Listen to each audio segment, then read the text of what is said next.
Assalamualaikum warahmatullahi wabarakatuh. Perkenalkan, kami dari kelompok 9. Pada kesempatan kali ini, kami akan membahas terkait budaya kerja dan disiplin kerja.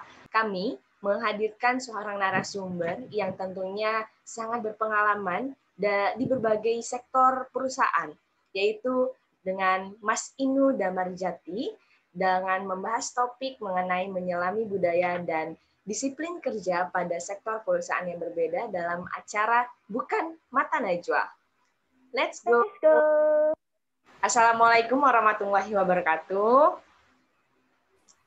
Waalaikumsalam warahmatullahi wabarakatuh. Selamat siang semuanya.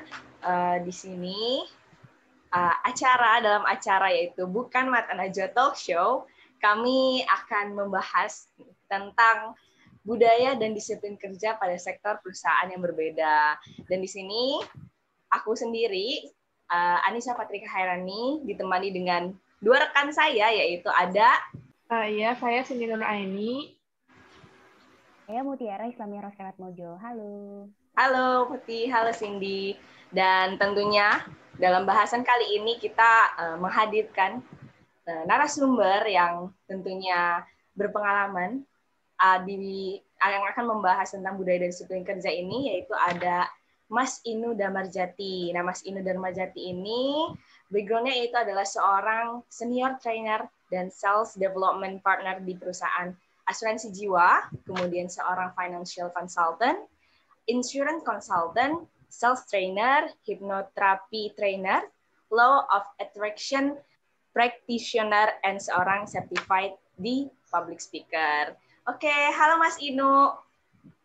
Halo, semangat pagi semuanya. Apa kabar? Alhamdulillah, baik Mas. Mas Inu sendiri gimana kabarnya? Luar biasa dong, selalu luar biasa dan selalu optimis untuk menghadapi setiap hari-hari yang luar biasa. Amin. Keren banget. Semangat, ini Mas Inu kelihatan banget nih, semangat banget di siang hari ini nih. Mukanya sangat cerah sekali. Cerah ya? Oke, siap. Oke, siap. Oke, Mas, mungkin awal-awal di sini kita langsung aja ya ke materi. Nah, karena saat ini kita sedang membahas tentang budaya kerja dan disiplin kerja, saya mau nanya nih Mas Inu, berdasarkan banyaknya pengalaman kerja di sektor yang berbeda yang telah tadi Mas Inu sebutkan, budaya seperti apa sih yang membedakan di setiap sektor perusahaan yang berbeda tersebut? Gitu. Oke, baik. Terima kasih. Jadi begini. Pada dasarnya, sektor perusahaan terkait dengan budaya kerja itu sebenarnya adalah soal yang sama aja. Kenapa sama? Yang pertama, karena kita bicara soal etos kerja atau budaya kerja. Maka yang menjadi etos terkait dengan budaya kerja, maka yang menjadi dasar dari hal tersebut adalah mindset. Maka kemudian kalau kita kemudian punya mindset disiplin, punya mindset orang yang punya atau visioner, terus kemudian menjadi orang yang kreatif, maka tentu saja kita akan dibutuhkan di dunia kerja. Nah, apa sih sebenarnya perbedaan dari perusahaan yang lain, perusahaan satu dengan yang lain yang sudah pernah saya datengin? Tidak ada perbedaan, tapi semua perusahaan menginginkan yang pertama mindset untuk seseorang pekerja untuk bisa bekerja dengan komitmen, dengan konsisten dan fokus. Yang kedua adalah terkait dengan disiplin.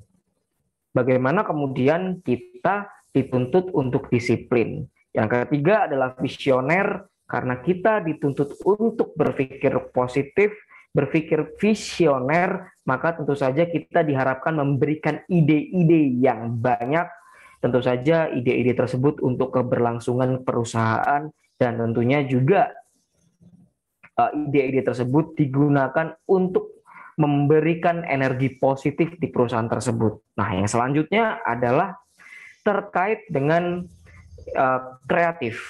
Karena zaman sekarang, kalau kita tidak kreatif, maka kita akan disikut oleh rekan kerja kita. Bukan hanya itu, tapi kita juga bisa ditenggelamkan oleh bos kita.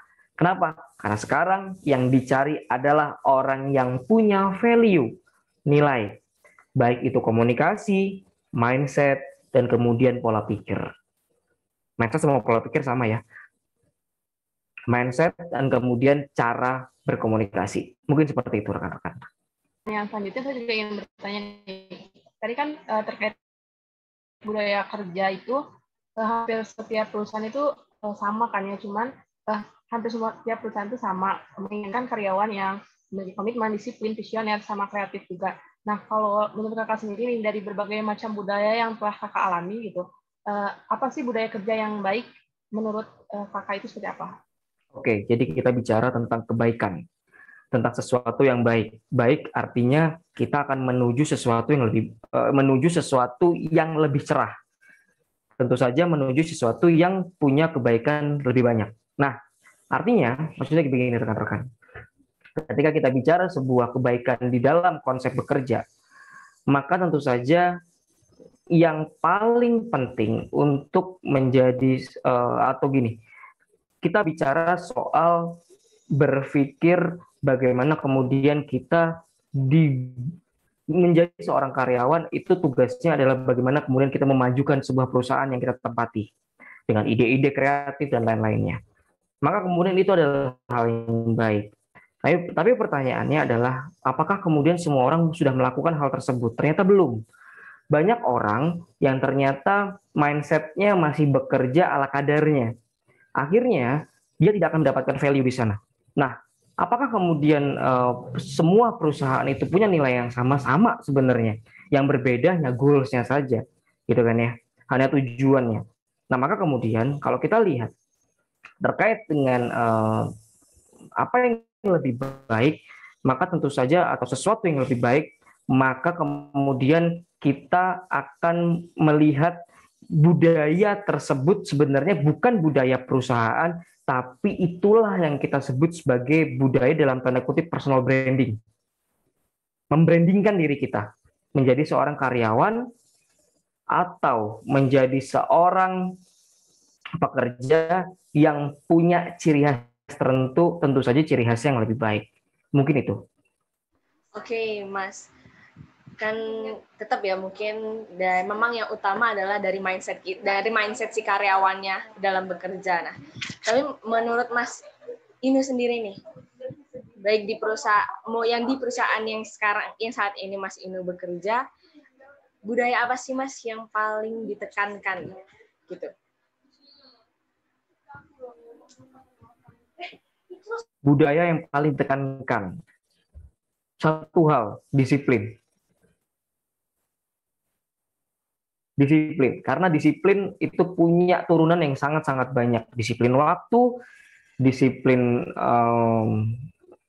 itu terkait dengan disiplin waktu, disiplin resiko, karena setiap pekerjaan pasti punya resiko gitu ya. Bagaimana kemudian kita disiplin emosi, karena pekerjaan itu juga bisa menyebabkan emosi-emosi yang memuncak di dalam konteks pekerjaan tertentu atau dengan limitasi tertentu gitu ya. Nah, maka kemudian yang paling penting dalam satu hal itu adalah soal disiplin. Karena dari disiplin, mindset-nya akan pasti disiplin, resikonya juga pasti akan disiplin. Kalau resiko disiplin, otomatis resiko akan sangat kecil sekali ketika kita berbenturan dengan pihak lain misalnya. Terus kemudian disiplin terkait dengan disiplin waktu, disiplin emosi, itu yang menjadi hal penting dalam melakukan sebuah pekerjaan, khususnya menjadi seorang karyawan ya, rekan-rekan, seperti itu. Nah, oke Mas, jadi dari budaya disiplin tadi itu sejauh mana sih mempengaruhi produktivitas karyawan di perusahaan? Oke, bagaimana disiplin bisa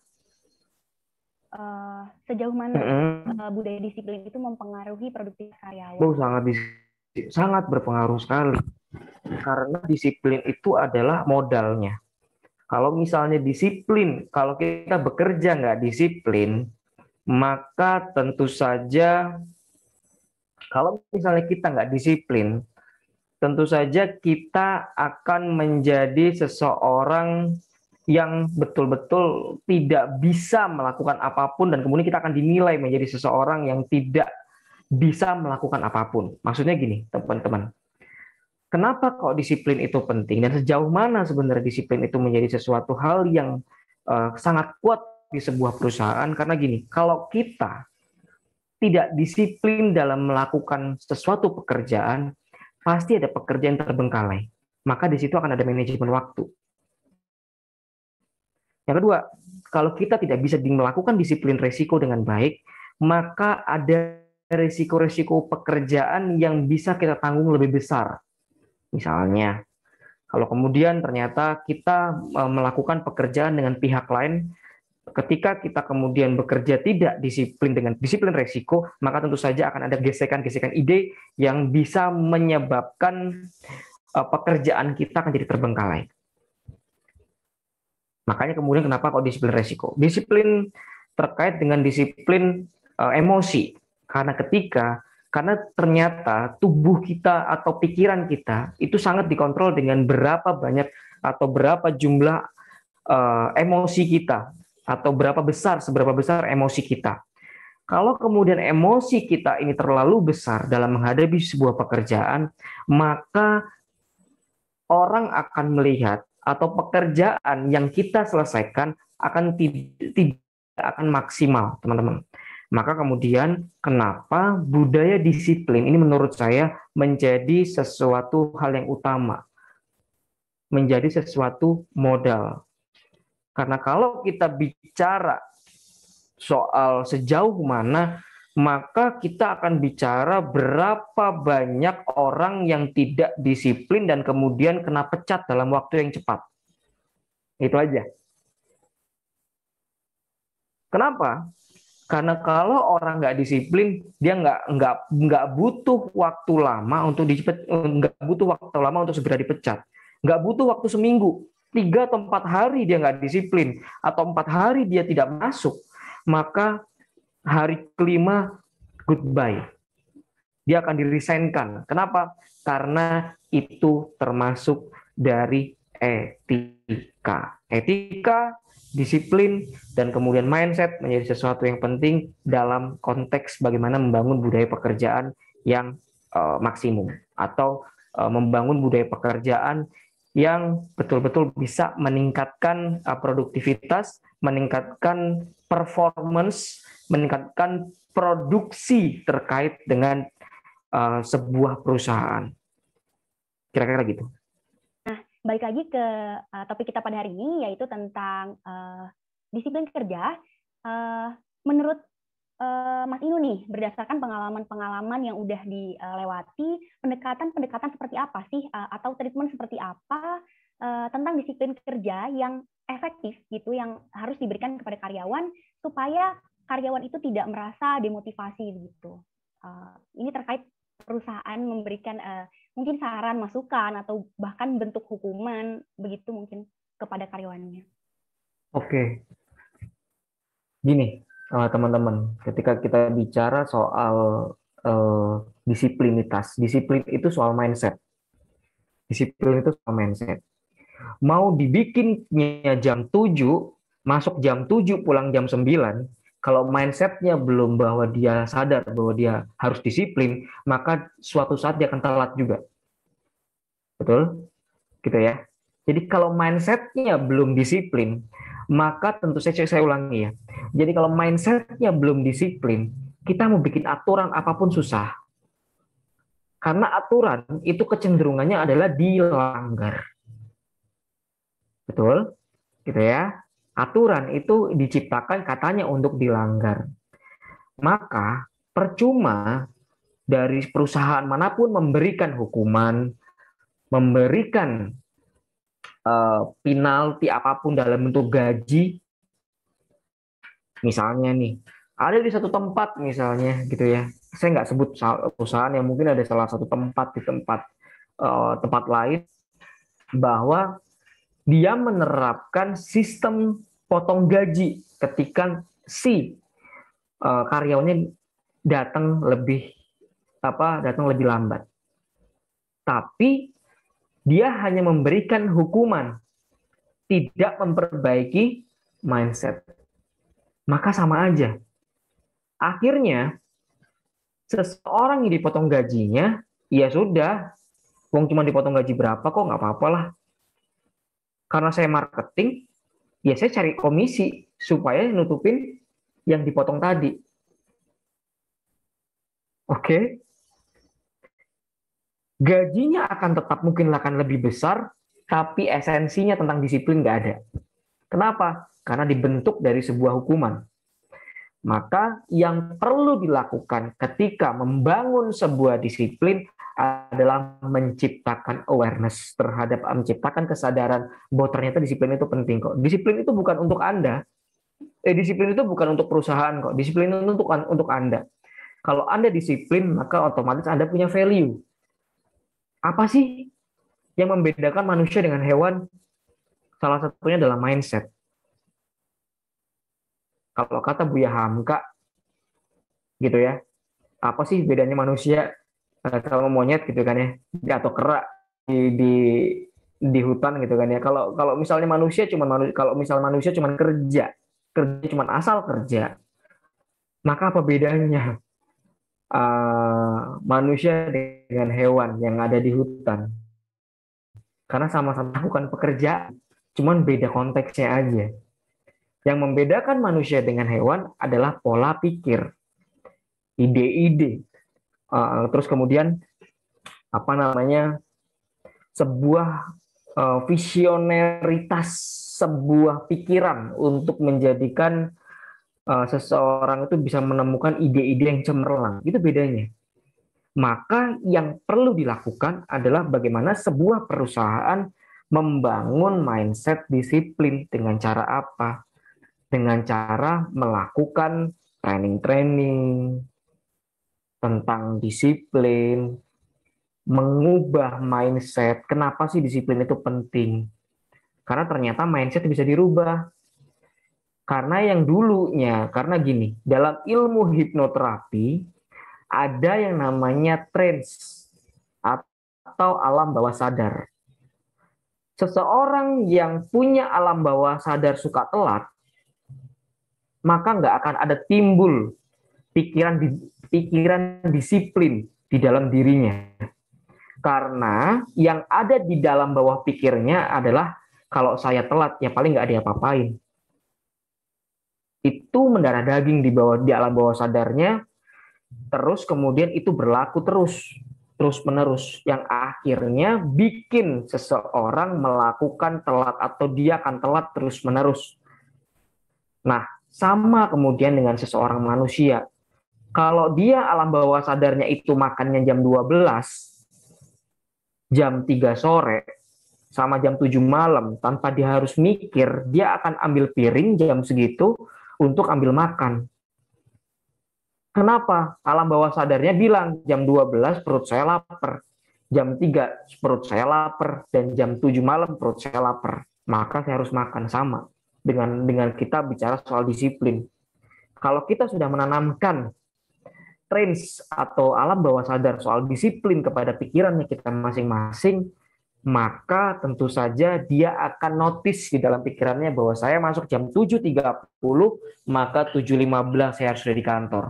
Jam 5 saya pulang, maka kemudian jam 5 saya harus selesaikan pekerjaan saya, dan setelah itu baru bisa pulang. Bagaimana kalau kemudian tidak selesai? Maka saya harus selesaikan hari itu karena besok ada pekerjaan-pekerjaan yang akan menumpuk lagi. Ya, kira-kira gitu. Baik, saya mau bertanya lagi nih. Misalnya ada sebuah kasus gitu di sebuah perusahaan yang awalnya menerapkan budaya kerjanya itu yang relatif santai. Kemudian tiba-tiba terjadi pergantian pemimpin yang mengharuskan budaya kerja itu menjadi lebih disiplin.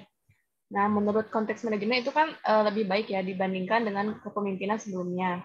Sedangkan pada sisi karyawan tersebut belum bisa menerima hal tersebut, mengingat karyawannya sudah terbiasa dengan budaya sebelumnya yang santai-santai tadi. Jadi belum bisa menerapkan mindset disiplinnya itu. Nah, menurut Kakak apa yang harus dilakukan dari sisi karyawan juga dari sisi manajemen perusahaannya untuk menimbulkan mindset disiplin tadi? Oke. kita sepakat ya bahwa disiplin itu adalah sebuah mindset. Mau digimanain juga seseorang, kalau mindsetnya belum disiplin, udah deh, kita nggak perlu berharap untuk orang itu akan disiplin.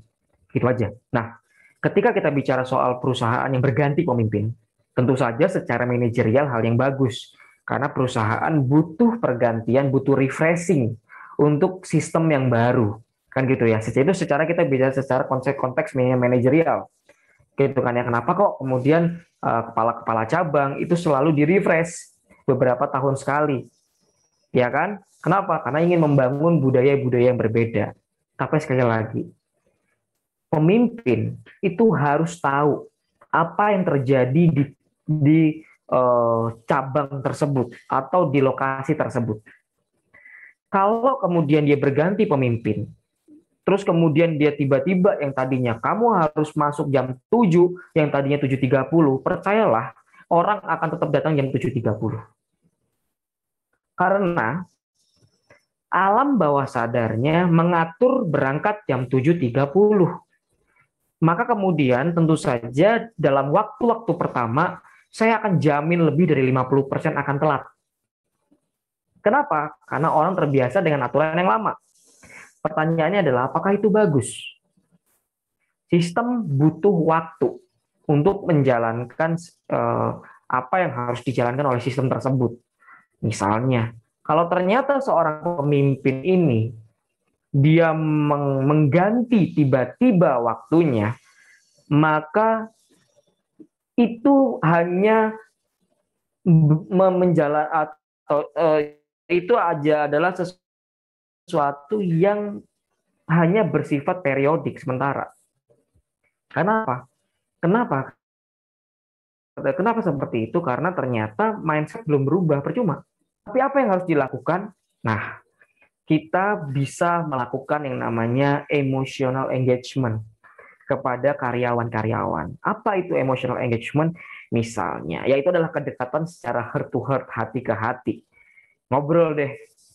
Pemimpin, kepala cabang, jam 7 harus masuk, maka jam 7 kurang 15 dia harus sudah standby di depan pintu. Gunanya untuk apa? Apakah untuk marah-marah? Tidak. Tapi untuk menjelaskan. Teman-teman, yuk kita ingat lagi. Kemarin kita punya kesepakatan apa? Berangkat jam 7 pagi, dan hari ini jam 7 kurang 15 saya sudah di lokasi. Oke, kalau gitu teman-teman harus ingat besok berangkat jam berapa? Jam 7 sudah di lokasi. Oke, silakan masuk. Begitu datang karyawan yang telat lagi, diomongin begitu. Gitu ya. Jadi diomongin begitu, bukan dimarahin ya. Ya, kenapa? Karena kita mau menciptakan mindset, mau melakukan dalam ilmu hipnoterapi atau ilmu hipnosis, kita mau memberikan yang namanya jangkar di pikirannya supaya nancep, atau bahasanya mungkin afirmasi, sugesti. Nah, bahasa gampangnya sugesti.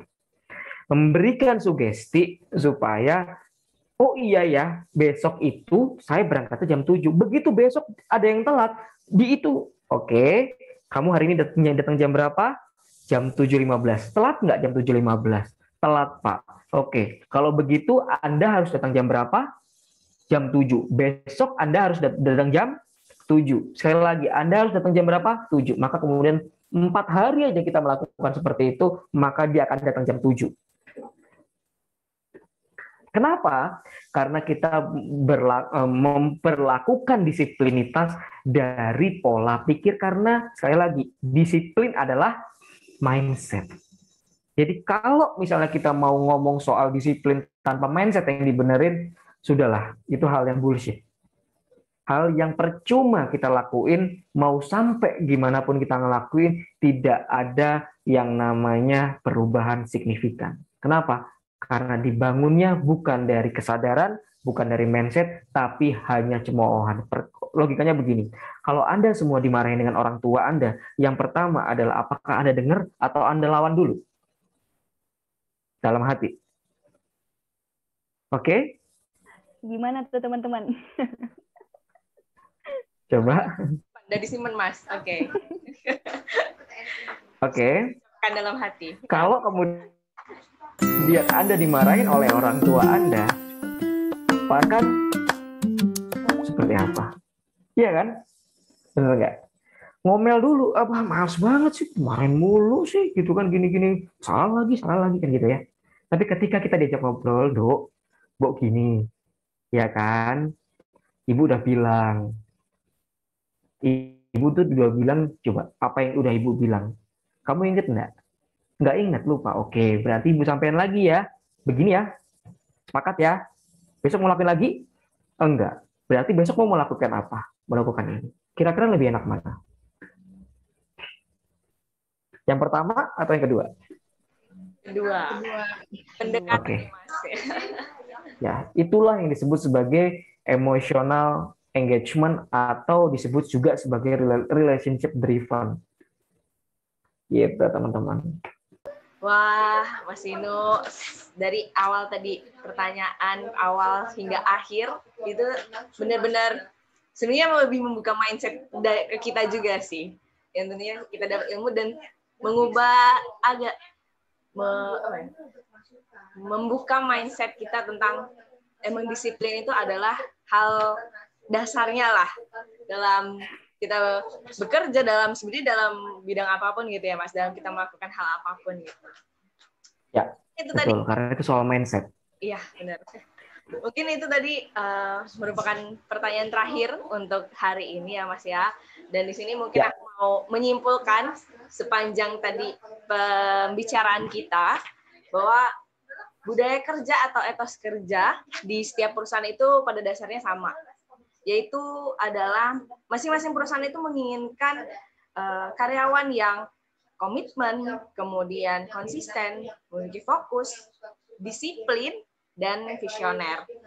Dan pada dasarnya itu modal disiplin tadi, disiplin kerja adalah berdasarkan mindset si individu itu sendiri. Jadi untuk mengubah disiplin kerja pun sebenarnya hal baiknya adalah bukan dengan hukuman, ya Kak ya, tapi melalui pendekatan-pendekatan seperti emotional engagement, yaitu mentraining, di mana kita lebih ke mengubah kesadarannya untuk disiplin, mindset-nya untuk disiplin.